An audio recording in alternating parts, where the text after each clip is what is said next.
Olá, querido amigo do YouTube, querido amigo das redes sociais. Meu nome é Pedro Grivati Neto, sou advogado previdenciário e tenho aqui nesse canal Previdência Agora, um canal importante, um canal que se debruça em questões intrínsecas relacionadas ao direito previdenciário. Vamos falar da revisão da vida toda, vamos falar dos votos do ministro Cristiano Zanin e dos votos do ministro André Mendonça. Eles poderiam não votar, mas eles estão cumprindo aí um dever, sendo ministros do STF e votando no caso, mesmo que eles tenham aí pego o processo depois da publicação do acórdão e não tenham se manifestado em qualquer situação no processo. O André Mendonça parece que em uma petição lá da AGU, quando anteriormente ele assinou uma petição, mas mesmo assim, por questão de ordem, ele pediu para votar em outro processo do STF, que ele também havia se manifestado, e o tribunal, o STF, fez maioria no sentido que ele tem sim direito a se manifestar naquele outro processo, então ele deve votar também na vida toda. Vamos falar das possibilidades de voto desses dois, mas vamos falar também da questão mais importante do julgamento da vida toda. Uma coisa é você ter o direito a aumentar a sua renda mensal inicial porque você teve vencimentos maiores antes de julho de 94 e agora você vai computar esses vencimentos, o seu rendimento vai aumentar depois do julgamento da revisão da vida toda, que foi favorável aí aos aposentados.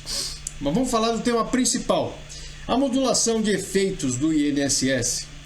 Os embargos declaratórios, nós estamos falando de julgamento de embargos declaratórios, não é do tema em si, é de uma omissão que alega o INSS ter acontecido no acórdão.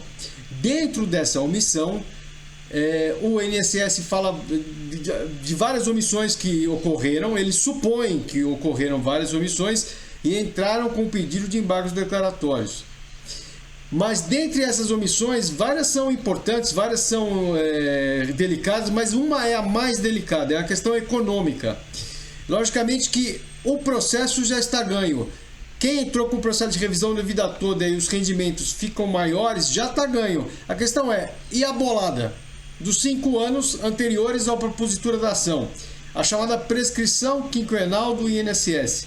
Vou falar desse tema aqui, que é o mais importante. Eu vou dar um ponto de conforto aí para os aposentados. Eu tenho certeza que vocês vão se sentir melhores depois que vocês vejam esse vídeo. Eu vou explicar tintim por tintim, mas antes se inscreve no canal, clica no sininho, comenta bem ou mal aí se você quiser. Eu adoro comentários aqui no YouTube. E vamos nessa para o vídeo, tá? Vamos falar dos embargos declaratórios do INSS. Para falar dos embargos declaratórios do INSS opostos a uns 3 meses atrás, eu vou mostrar aqui os embargos declaratórios relacionados principalmente no tema prescrição quinquenal. O que o INSS diz sobre isso nos embargos? Eu vou mostrar que ele faz uma petição sem fundamento, uma petição que só, vamos dizer assim, só se apoia na questão econômica, porque ele diz que vai gastar muito dinheiro aí com a revisão da vida toda, e agora eu vou mostrar a petição do INSS. Vamos lá, estou aqui com os embargos declaratórios opostos pelo INSS. Eu já abri na página certa, que é a página 18, veja só, Advocacia Geral da União, Procuradoria Geral Federal. Ele já argumentou vários pontos, mas o ponto principal sempre reside e acaba nessa panela aqui, ó.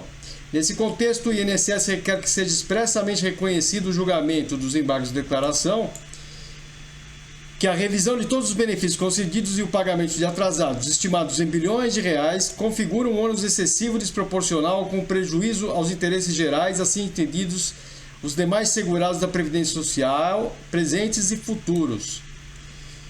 Na verdade, o INSS, além de outras questões, pede que não se paguem de maneira nenhuma qualquer correção antes de 13 de abril de 2023, que é a data de publicação do acórdão.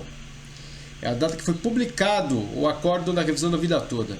Isso quer dizer o seguinte, aquela bolada que você tem de diferença de benefícios no momento da propositura da ação, que você entrou com a ação no ano X, você tem X anos menos 5 anos, até hoje no caso, né?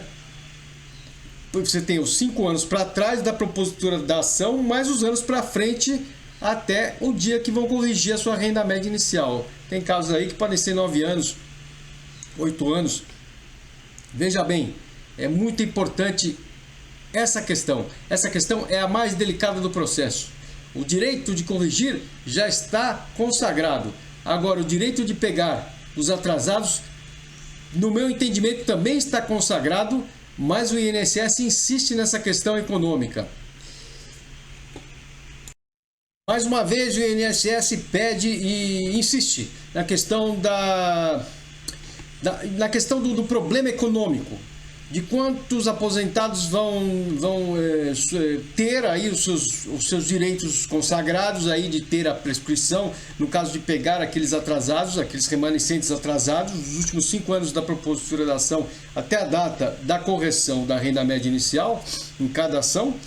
Agora, esse tipo de argumento é um argumento que ele confronta o artigo 103 da lei básica do INSS. Ele confronta o artigo 103 da lei básica, 8.213/91. Essa lei, eu não vou colocar aqui, mas essa lei diz que os atrasados devem ser pagos conforme a prescrição quinquenal. É o artigo 103, parágrafo único da lei 8.213/91, que é a lei básica do INSS. Até lá, na lei do INSS, que instituiu o INSS, tem essa questão da prescrição quinquenal. Então não tem balela, não tem blá blá blá que o INSS vai dizer no sentido de vamos ter um problema econômico. Vai cobrar das empresas, o INSS, vai cobrar os débitos fiscais de grandes empresas aí e que se distribuam um pouco para o INSS e que se repassem aí para os idosos, para os aposentados. Tem tantas questões que não são verificadas.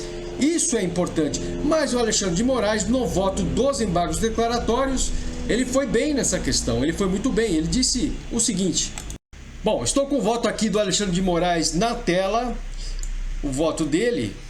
Veja só. E eu tenho aqui na página 2, quando ele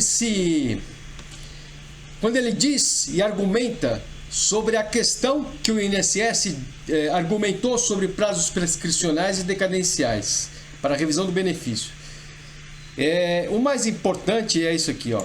Assegurado esse direito aos segurados pelo julgamento do recurso paradigma, por óbvio, o prazo para a revisão do benefício seguem as regras de prescrição e decadência previstas na legislação de regência. O que significa isso? Significa que o Alexandre de Moraes não só refuta o INSS, dizendo que a legislação de regência que deve ser prioritária aqui, que está lá na lei, o INSS é obrigado a pagar os atrasados. Ele não pode chegar agora num processo 30 anos depois e dizer que não vai pagar atrasado porque não tem dinheiro. O INSS, isso é um outro tema polêmico, a Previdência Social tem dinheiro sim. E olha, é uma loucura essas pessoas, me agasta essas pessoas que dizem que a Previdência Social não tem dinheiro. E eu estou falando, não é de pouca gente, e alguns ministros do STF. Gilmar Mendes, Luiz Roberto Barroso. Então, tem gente que não gosta de aposentado, que não gosta de gente assim, de poder aquisitivo mais baixo. Esses são os exemplos. Agora, o que eu quero dizer é o seguinte, esse tema vai ser reclassificado aqui nos embargos declaratórios. Tem 2 ministros novos, o Zanin e o André Mendonça nesse caso. Como eu estou dizendo, eles vão votar porque o Zanin já pediu vista e o André Mendonça parece que ele quer se colocar como votante, como julgador em todos os processos do STF, inclusive pediu no outro processo do marco temporal para votar, dizendo que foi com isso que eu comecei o vídeo, porque o tribunal fez maioria dando direito dele a votar, mesmo que ele tenha participado do processo do marco temporal. Ele também participou do processo da revisão da vida toda como advogado-geral da União.